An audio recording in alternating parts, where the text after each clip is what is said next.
talking about up north somewhere they're being invaded with flying saucers, and people are complaining about the cars.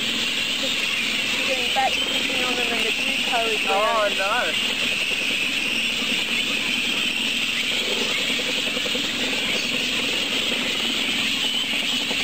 Wouldn't it be beautiful to live up there? Yes. It's one of the images that I will never forget. And then they tell me that they had earplugs all along. This is one of the funniest. And not just tissue, but with cigarette butts to provide the wadding. I just do a lot to scrounge those cigarette butts. Whoa. They're rather quick around here, these ducks.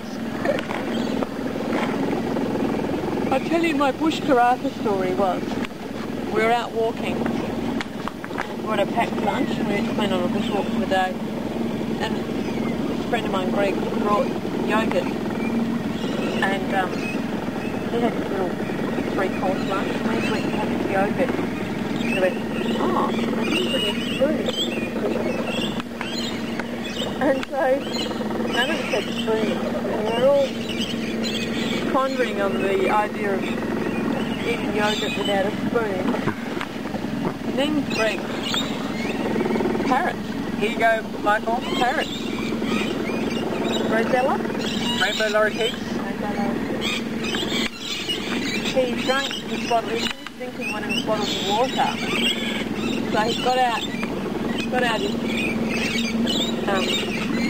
charming arm and poured some little spoon out of the drinking. Oh, isn't that ingenious? And as he was doing it, he said, luckily, one of our party was familiar with bushcraft.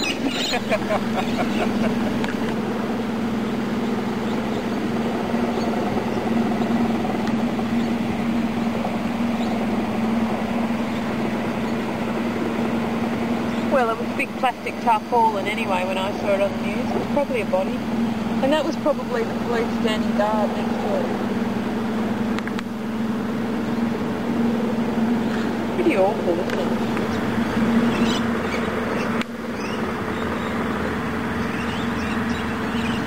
Look at her neck.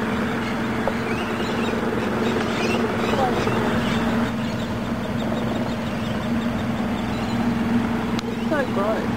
Isn't that revolting? Oh, That's what they say, what you put in the streets it's witless. goes out in the bay. That's revolting.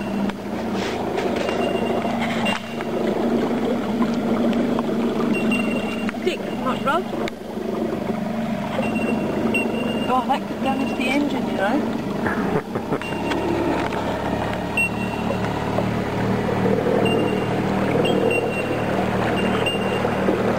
You go to that little desert. The boat ramp.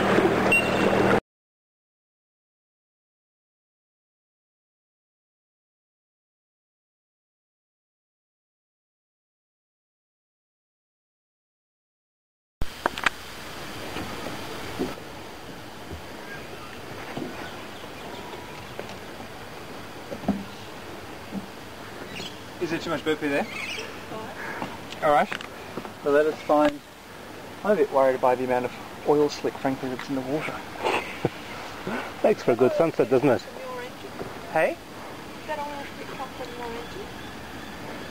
And it's meant to be an environmentally friendly engine. That's a bit scary, isn't it?